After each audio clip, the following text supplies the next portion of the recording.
Darkcast Network, indie pods with a dark side.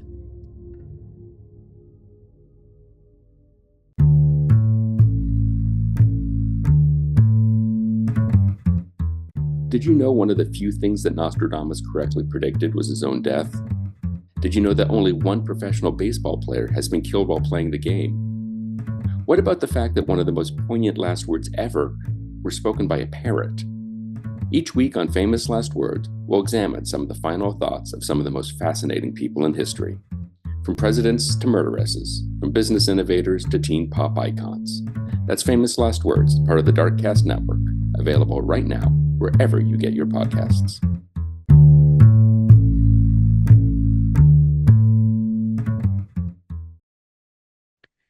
Hi, this is Kelly. And this is Jenna. And you're listening to ODFM. This episode is One Pair of Drawers from Murder.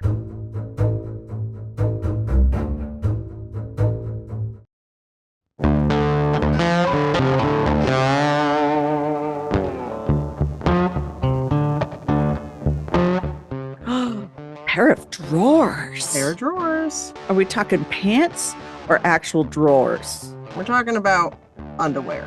Oh, those kind of drawers. Drawers. Let your drawers. I should have done it with an accent. I didn't. Let your drawers fall down. I didn't put the intonation. Yeah, on the right. Yeah, syllable. Syllable. Speaking of drawers, I came down the other day and in my pantry are one of the boys' shorts and a shirt. Just like someone had melted in the pantry. And I'm like, what? Why is someone undressing in the pantry off of the kitchen? What is happening? Was it Clark Kent? Did he have to rip off his clothes quickly and then take off? Yeah. I don't know. Was there a pair of glasses? Yeah. No. Kryptonite was also involved. Right. Okay. Well, then I knew for sure it had to be Gavin because he's the weirdo. Yeah. And he's like, oh, yeah, it was 5 a.m. I had stayed up all night and I thought I heard Dad coming. So I dropped everything off and to pretend I was in my sleep, in his underwear, which he sleeps in. And I'm like, but your clothes would have been right there. He's like, I wasn't thinking straight. It was 5 a.m. But I knew I'd be in trouble for staying up that late. I'm like, oh yeah, my God, seriously. Wouldn't it have been easier just been I fell asleep in my clothes? Wouldn't that have just been easier? I'll have to mention that to him. That'd be a much better explanation than standing in the pantry and your clothes are just right there.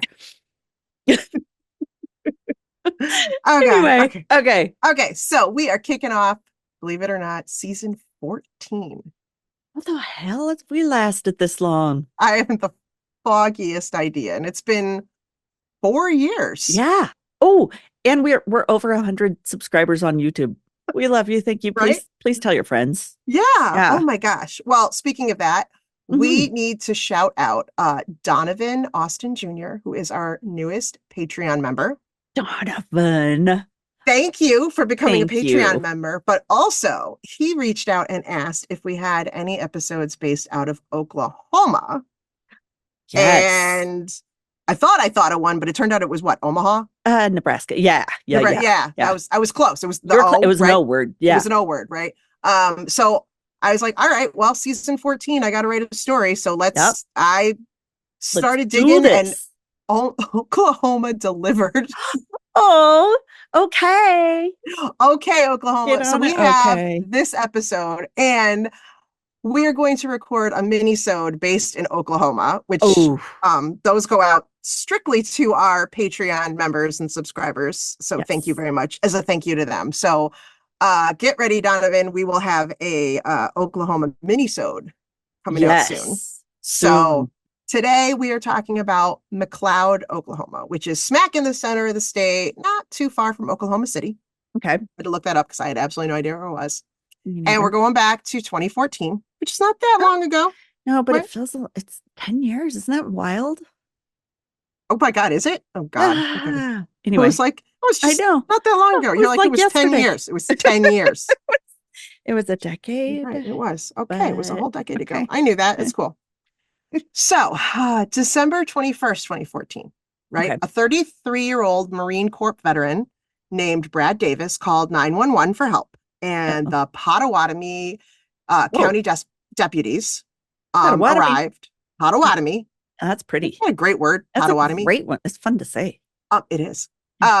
They arrived around 10:10 p.m. to the home of 58-year-old Denver Lee St. Clair. And that was Brad Davis's stepfather. So he was calling from his stepfather's place, called police for help, and they came. And it's almost Christmas. That's always a hard time of year for right. Yeah. Okay. Brad told the deputies that he and his stepfather had gotten into an argument that had turned physical, and that Denver had accidentally gotten knocked unconscious. Oh, shit. Okay. Yeah, that got that's way out of hand. Yeah, right? That's just not a little fight. But the police were pretty shocked and confused by the scene that they saw, and Denver was clearly beyond help. He was dead when they arrived. Oh, damn. Yeah, he's not just sleeping. No, this was... You're not getting out the smelling salts. He's not coming back from that. No. There was not a lot of help to be offered. Hey, what happened to smelling salts? That used to be such a thing in all the movies when we were in the 80s. Is that still a... Shouldn't it be? Yeah, because Gavin's mentioned something about it, like a chemistry teacher having it or something. Really? Like, why don't they talk about those anymore? What is it in them that actually makes you like, I don't know, is it like in the movies where they smell them and they like shoot up because they're like, God. Like, is that real? I don't know. I've never smelled smelling salts. I don't know what they smell like. I'll order some for us. And then we are so randomly somewhere for like things. God. Okay. With the chloroform. Yeah. With the chloroform. Okay. All right. So really weird scene. Denver's dead. And the manner in which he had died was something they had never seen before. And they really needed Brad to do some explaining, right? You got some explaining to do, Brad. Some explaining to do. So they arrested him and took him into custody and was like, you're going to have to come down and give us a better story than a little rumble. Yeah. When detectives interviewed him, Brad Davis explained that his mother, I believe you pronounce it Tressia, which is really pretty. Never heard that one before. I've heard Tressa. Yeah. I've never heard Tressia. Yeah, it's pretty. His mother, Tressia, was in the hospital having hip surgery. His stepfather, Denver, had invited him to stay over at their trailer. Tressia and Denver live in a trailer so that they could get up early the next morning to go to the hospital to see her. All right. Okay. And, then the two men had started drinking and talking. Oh, no. Started arguing about talking while drinking. Probably about, like, who's going to win the next football game or something. No, it was worse. Denver started bad-mouthing Tressia, Brad's mother. While she's in the hospital. She's in the hospital. She's in the hospital. And he's not just bad-mouthing her while she's in the hospital. She's not bad-mouthing her to his friends. He's bad-mouthing her to husband. To her son. Yeah. No, her husband is bad-mouthing. The husband. I'm husband. The husband is bad-mouthing her to her son. Yeah, that's even worse. I could see why the son get pissed. And they're drinking. It's my mama. Right. And then a tornado appears because it's Oklahoma. That's right, Tornado Alley. Okay, so according to Brad, Denver called his mother worthless. Wow. Not cool. No. And so then Brad called Denver a bully. Yeah. I think not nearly as bad. No. And I guess after that, Brad said Denver shot up and came at him. Oh. But Brad, he's a former Marine, right? He can take care of himself. Right. He defended himself. He fought back. He did that little neck pinch thing that like they can put someone down to that. I thought that was like that was Spock with the little Vulcan. No, am I thinking of something different? They do that in the Marines maybe that's where I got it from. Yeah, the Marines and Spock. Those two, Marines and Spock. They both have that skill. The Vulcan death grip. Yes. So God. So, anyways, it was a mutual fight. They were both fighting. It was consensual. It was a consensual fight, right? They were both involved. All right. And Denver got knocked unconscious. Oh, shit. In the process, right? Uh-huh. And then Brad decided to teach him a lesson. Oh, he peed on him. Ew.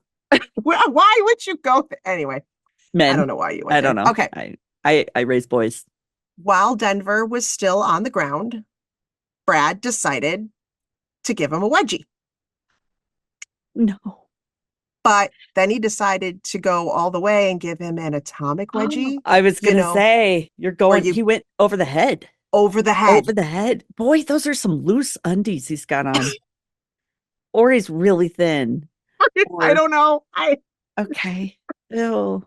Okay, Ouch. so in case people don't know, wedgie. He went to the back waistband of Denver's pants, grabbed his underwear, pulled it up his back, all the way over his head, over his face, right? That's an atomic wedgie. Which I didn't think was very possible. You see it in the movies from the 80s and stuff, but.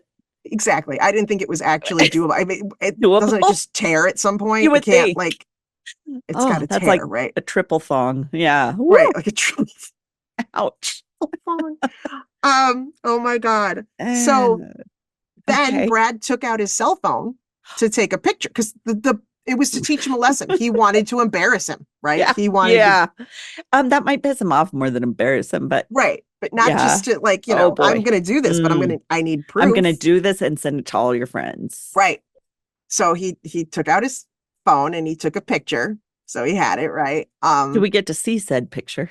No, I don't have a copy of the picture. Jenna. I know. I looked. I tried. I gotta call some people. Who am I supposed to call? Who do you Oklahoma. Call for that? Oklahoma. Okay. Is this Oklahoma? I'll get on that when we post this. All right. Perfect. I'll get on that. Somehow, however, the elastic waistband made its way around Denver's neck, cutting off his air supply and strangling him. Holy shit. It's death by underwear. Oh no. The murder weapon was underwear. Okay, if that's how I end up dying, somebody just shoot me in the head and pretend it was something else. Because that is, I don't want that. No. Atomic wedgie death. Atomic wedgie death. My God. Okay. This is where the pair of drawers come in. This is a pair of drawers. It's a pair of drawers. Brad told police he never intended to kill his stepfather. He was just trying to embarrass him because he had insulted his mother. And it was essentially an accident. It was just a very does sound like crazy, random, couldn't do it twice in a row if you wanted to kind of accident. No. Freak accident. Who would think that would kill somebody? Like, really? I mean, I think your butthole would be more in pain than you think, than anything. But, ooh. I still don't understand how, it cut off the airway. What brand of underwear was this that it was so good that it didn't just give out? Like at one point, the material or the stitching or something just has to be like, nope, I can't pull all this way. Wow. Yeah, that was super compression underwear or something. Yeah, I don't know, man. It was just, but I am curious of the brand. Yeah, I really am. So, Hanes, I don't know. I don't know. And it didn't say, I don't know if it was boxers. I don't know if it was briefs. I don't know if it was boxer It's got to be tighty whities. It's got to be, right? What else could it be? Whities. Just this, because it's in my vision. This is how I'm seeing it. I think that also comes from, I don't know, have you seen the movie Captain Underpants? That's all. Yes. That's all I can picture. That is, Captain Underpants. Yeah, there is no other option than tighty whities. It's got to be, right? I mean, they have the stretchy waist. I mean, boxers kind of do, but not like tighty whities. And those are the ones that everyone makes fun of that guys like keep for like 80 years till they have like holes and it's just like a tiny little wisp of fabric attached to like a waistband is all that's left. It's just like a strap of elastic. Through my husband's drawers? No, but I've seen my husband. So. I'm always throwing shit away. I'm just saying. I'll have a little swath of cloth on them. Swath of cloth. It's like caveman style. Loincloth. Loincloth. Okay. All right. Sorry, everybody. Okay. It's but you know what? It's death by underwear. You knew we were going to go It there. is. We had. I mean, Like I glad said, we finally. It's the pinnacle. Oklahoma delivered. Oklahoma. Little did we know. We've been neglecting no Oklahoma, and we had no idea. No idea. There was so much to give. All right. So now this is what Brad's telling the police, but police are investigating the crime scene and they're like, I don't know about this. I've given a lot of atomic wedgies in my time. No one's ever died. Okay? Something's not right here. Right? Okay. There was blood spatter found in the kitchen, the living room, and the living room ceiling. Oh, yeah. Unless were they doing like the towel snapping too? Does that it's like typically draw blood? Like probably in my family, yeah. But I was thinking, what else? They got into a fist fight, right? So maybe he essentially, I don't know. I guess being a Marine knocked him out. Okay, and then gave him a wedgie. So why is there blood spatter in multiple rooms and on the effing ceiling? Like that's. Were there a lot of punches thrown first before the atomic wedgie? Yeah, like so. How much? Yeah. Yeah. Right. Like what was going on? So So there's a lot of blood. There was obviously a big scuffle. Something had gone down there, right? Okay. Then during the autopsy, the medical examiner noticed that the waistband had left ligature marks on the victim. Oh, that's not no. Now, I don't know. I mean, we already discussed this. Like, how tight was that around his... All I can imagine is like the waistband ripping from the fabric and going around. So then... Right. So that there's no fabric over his face anymore. Right. And it's just the waistband. Elastic stuck, which could have happened, right? I don't know. Yeah. Okay. But he also had a serious head wound. Oh. And the official cause of death was determined to be blunt force trauma and asphyxiation. Oh, well. And they ruled it a homicide. Well, if there's blunt force trauma, something more happened. Brad's like, oh shit, what do I do? Maybe an atomic wedgie will cover my crime. What? Yeah, right. Yeah, right. Okay, doing Brad. We'll cover his head wound with underwear. What was they won't notice. Thought process, right? They won't notice. They won't notice. They'll be too busy looking at this atomic wedgie. Yeah. So Brad Davis was charged with first-degree murder, and the media labeled him the atomic wedgie killer. You can Google atomic wedgie killer, and it will take you right to this story. Like, wow, what are you known for when he gets to right jail? Yeah. Right. Never mind. But you know what? That makes him scarier in jail because that weapon is something he has. He has it in jail. Literally at his fingertips in jail. Like, don't try me, bitches. Don't cross me. Don't cross me. I don't need a shank. I got underwear. You're I'll all use your wearing clothing. underwear, and I got all of you. I don't know. I had never heard this story before. I don't know how I missed it. I don't either. I don't. The only excuse I could have that I could think of is my son was born in 2014 and I was in new mom mode and I just wasn't, you weren't that's all I could wedgies. think. No. Because I had other things going on. I wasn't following as much true crime at the time. No. But I missed this story altogether. Wow. So all right. I figured there'd got to be other people out there who'd missed this story too. So when the trial began in the spring of 2015, prosecutors were determined to prove that Denver St. Clair's death was not an accident. Yeah. They said the head wounds that he had suffered at the hands of his stepson would have been fatal if he hadn't died from the wedgie first. Wow. No, it's hard for you to listen to that sentence and not laugh. I'm like, I'm sorry. It's not funny that he died, but Right. Wedgie. If the asphyxiation hadn't gotten to him first, the trauma to his head would have done it anyway. So he was going to either thing. Yeah. And meanwhile, the poor mom's at the hospital, like, just trying to get surgery. No one's visiting me. No one's coming over. Where are you? Right. Exactly. Oh, no. All right. So, and they said that the fight was not the result of two men getting into a drunken argument that went too far. And they said they had the proof. Okay. So all right. Here we go. So They did a little digging, right? All right. First of all, at the time of the murder, Brad actually lived very close to Denver and Tressia's home in a trailer house that they owned. So he wouldn't have needed to go stay the night. That was my thought. Huh. Right? It's not like he lived in a different state or an hour away or whatever. That's what I assumed. He lived not that, I don't know if it was in the same trailer park. I don't know if it was the same neighborhood, but. Or maybe they knew they were going to drink a lot and you didn't want to drive or something. Right. Yeah. It seemed a little weird. That was a little, okay. Yeah. All right. But also, Tressia told investigators that Denver thought Brad owed him $7,000 for living in that trailer home. Oh. And he was pissed about it. Okay. Yeah. And Brad's brother told police that on December 20th, the day before the murder, Denver said he was going to, quote, pull Brad out of that trailer by his throat.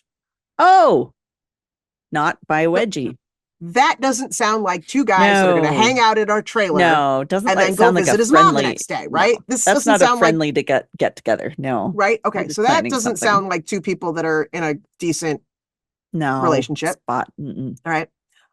Denver and Tressia St. Clair had been married for 20 years, but the marriage had been quite rocky. Okay. Denver had a history of being abusive and violent towards his wife. Okay. Okay. And there were some details that were brought up to prove this. There was an incident in 2001 when Denver had pointed his shotgun at her and said he would kill her. Oh, yeah. No, it was like these weren't minor things. No, these were some pretty big guys, right? Major. Yeah. Also, Denver had filed for divorce in September of 2014. So just 3 months before he was killed. So they were still living in the trailer together, but he had filed for divorce. Ouch. Right? Yeah, that doesn't feel good to see. Right. So, and I don't know if it's because she just didn't move out because she was going to have surgery. Yeah. I don't know that I don't have any of those circumstances or whatever, but they were had begun divorce proceedings, right? Okay. But they're still living in the same trailer. Okay. And that's not a good combination. Right. And she was living there despite the fact that Denver was under a permanent protective order that had been filed 6 years earlier. Permanent. I didn't know you could do that. But and for her? Yeah. Oh, well, then he's violating it. So. Well, he's violating it, but she's living there. So who's violating? Oh, no. Why is she living there? Okay. Yeah. In 2018, Tressia St. Clair claimed that she had, and then I'm going to use the words from the article. Okay. Here. Yeah. These aren't your words. She had found her husband embraced in a sexual way with a drinking buddy. Okay. And then later that day, he grabbed her by the neck and threw her through a bathroom door. Oh, shit. Like she saw something she wasn't supposed to be seeing. Gotcha. And then he got that would maybe embarrass him later. Right. Yeah. Okay, so the drinking buddy is of the opposite sex is what I'm taking from this. And he is afraid of getting caught. So. I mean, I don't know. From the same sex. So he's afraid of getting caught. I guess, yeah. Because I guess it would have said with another woman. If it said a drinking buddy, then yeah, I would assume it was of the same sex. Yeah. And he didn't want that discovered. Right. So that's just asked her to join in, but instead. Okay. Simpler. That's also an option, right? So that's what was officially in the protective order. Okay. So court records also showed that Tressia had filed for divorce twice before. Wow. Once in 2004 and once in 2010. So this has been going on for a while, but both times it was dismissed before the divorce proceedings began. So I guess she changed her mind. Huh. Okay. Yeah. So this has been going on for and was told to change. I guess that too. I don't know. So things have not been good since at least 2001. Right. Great. So I don't know. And it the last 15 years have been sketchy, right? Horrible. To say the least. Well, and I was thinking it could be a money situation because if they're already not doing well, like how do you move out if you have no? This is true. You might not have an option. Yeah. Yeah. Awful. Okay. Maybe he wanted to move out, and that's why he wanted the $7,000 from Brad. I don't know. That could be. I don't know. Okay. Can't say too much because he's No. not here. But anyway, no, he doesn't have a way to describe. But we can speculate. Yes. So, and we will. So, always. All right. So, prosecutors went on to allege that Brad had doctored the crime scene before investigators arrived in order to make it look like both men had been equally involved in the fight. Oh, how do you do that? I don't know. I don't really know how you do that. But like he raised Denver's fist up. Well, in rigor mortis. Yeah, I don't know. Yeah, I don't know how do you stage it? So I don't know. But he wanted to. They said this was a one-sided thing. Like, Brad attacked Denver, and he tried to make it look like it was self-defense. They got into an argument. They were both involved in the fight, and then the accident. And they find out what really happened. Okay, right. So, if he had died from the asphyxiation from the wedgie, it was a total freak accident. If he had died from the head wound, it was also an accident because it was self-defense. He was just defending himself. We were fighting. Yeah. Yeah. Like covering all his bases. I'm not guilty. Yeah. That's what the prosecutors are saying. Okay. They're like, either way. Right. He's good. He's fine. Yeah. Right. So Brad Davis took the stand in his own defense. Oh, Bradley.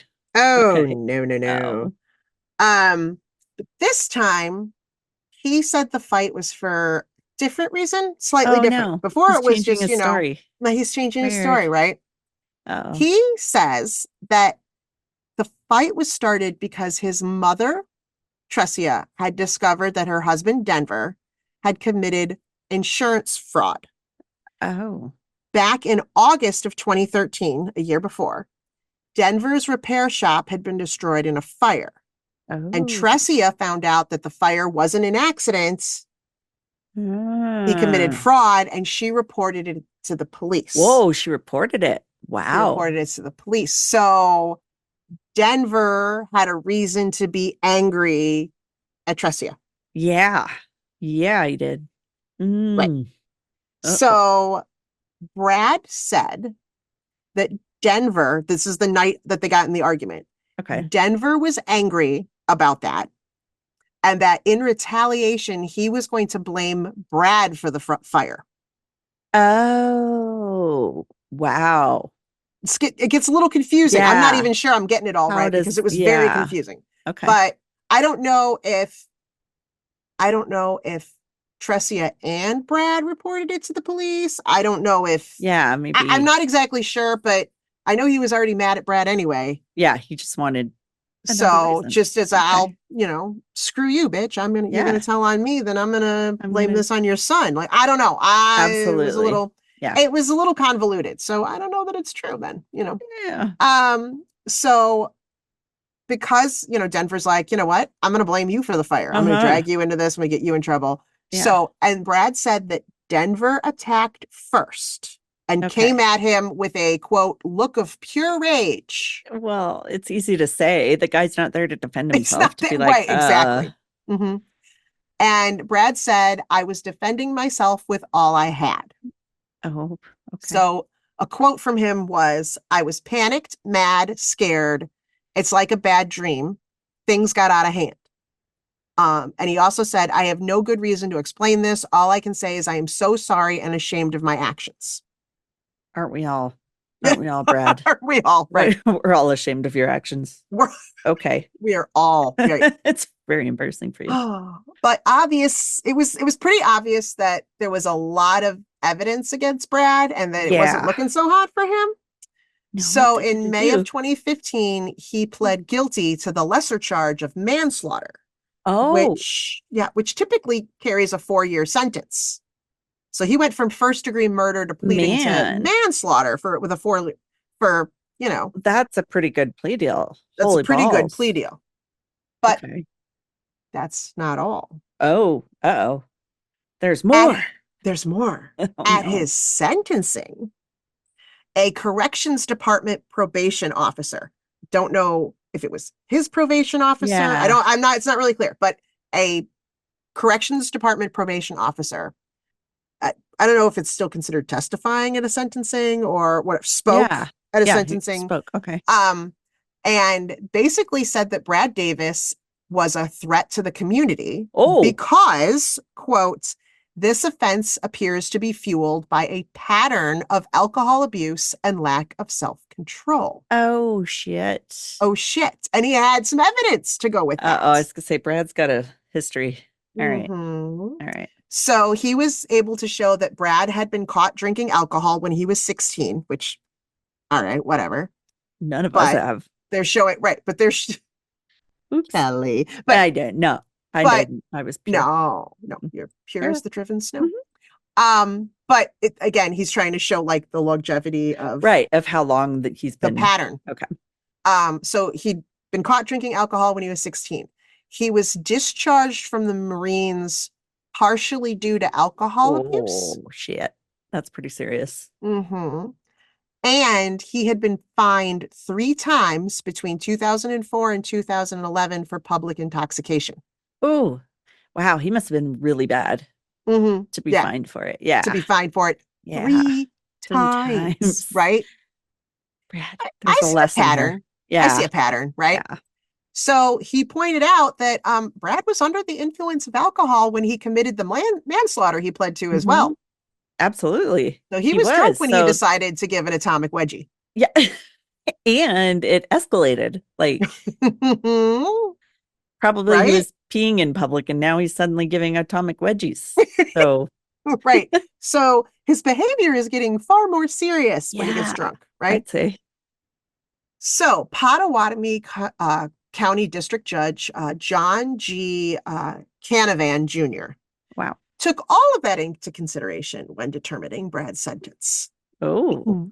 He also felt that Brad pulling out his cell phone and taking pictures of Denver, who he said was clearly in distress in the photos. Oh, no. So it's not like he's just there passed out. Wasn't just a passed out guy. And, my God. That's he awful. said that showed malice. Yeah. I'm like, hell yeah, it shows malice. Right? I mean, that's sick. That's basically taking pictures of somebody while they're dying. Yeah. Right. That's cruel. Cruel and unusual. It is, yes, cruel and unusual. I agree. I mean, a lot of this case is unusual. There's a lot of unusual happening right now. Here's some cruel too. Yeah. We're going to add some cruel to the unusual. Yeah. Exactly. So although manslaughter carried a 4-year prison sentence, Judge Canavan believed Brad's actions were far too serious for such a short sentence. And he sentenced him to 30 years in prison. Whoa. Damn, he can do that? Apparently he could, and he did. That is 30 years for death by underwear. A wedgie. People do not give wedgies. Yeah, this is far more serious than you thought. No matter how big a jock you are. Yes, let this be a lesson now. Cool. Yeah, to all of them. I mean, how many cases have we done where like people deserved 30 years and they didn't get it, and this guy pled to something that was 4 years and got 30? Right. I didn't. Maybe in Oklahoma they don't have that kind of law where it's stipulated. In Oklahoma, they don't fuck around. No, that's what they're the fuck around and find out state. Yeah. Right.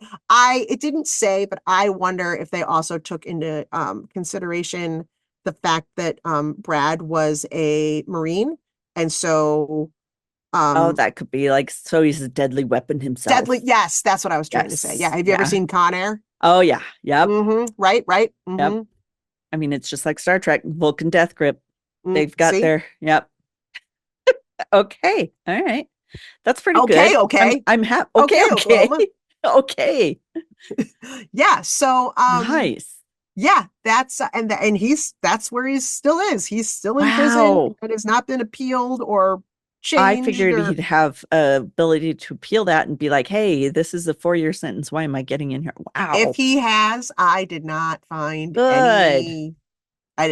anything on that. And there were a lot of articles. I got a lot of sources. Holy shit.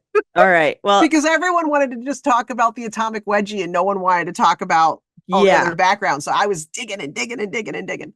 Wow. So, you know who I think won in this story? Who? The mom. Oh, she doesn't be married to that dick anymore? Yeah.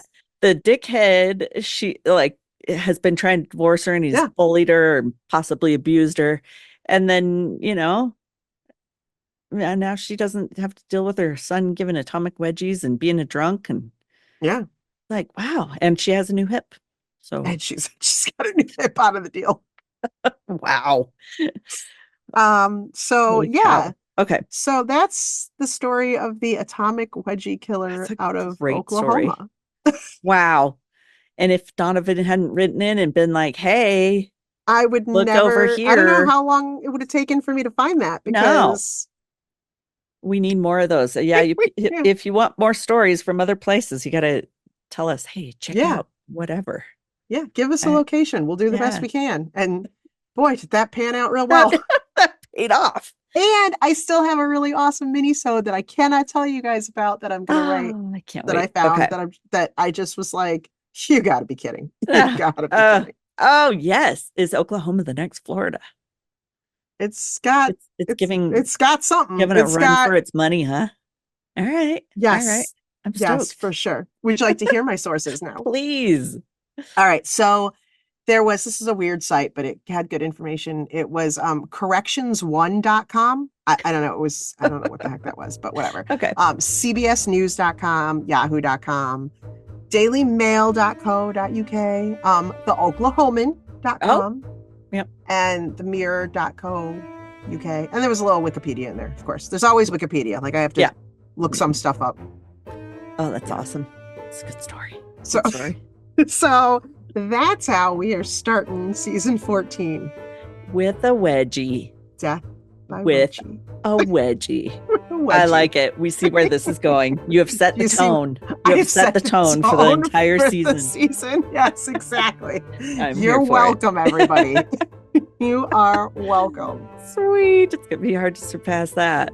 Yeah, go ahead. Try to top it next week, Kelly. Oh, God. See what you can do. Shit. Now I got to do some work. All right. God. Well, thank you, everybody. Thanks, everyone. We'll see you next week. Bye. Thanks for joining us for another episode of ODFM. ODFM is hosted by Kelly DeVries and Jenna Swanson. Editing and production is by Kelly DeVries. Theme music is by Eric Swanson. For images from each episode and more, follow us on Instagram, Facebook, and TikTok with the handle ODFM Podcast. For video episodes, subscribe to our YouTube channel by searching for ODFM Podcast. If you are looking for more content, chances at prizes and more, become a Patreon fan at patreon.com/ODFM Podcast.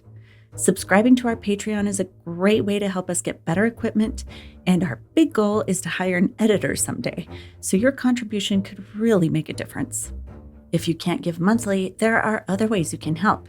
Share us with your true crime friends. Word of mouth goes a long way.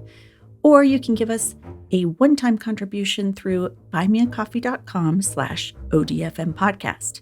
We appreciate your support, and someday we hope to make ODFM our main jobs with your help.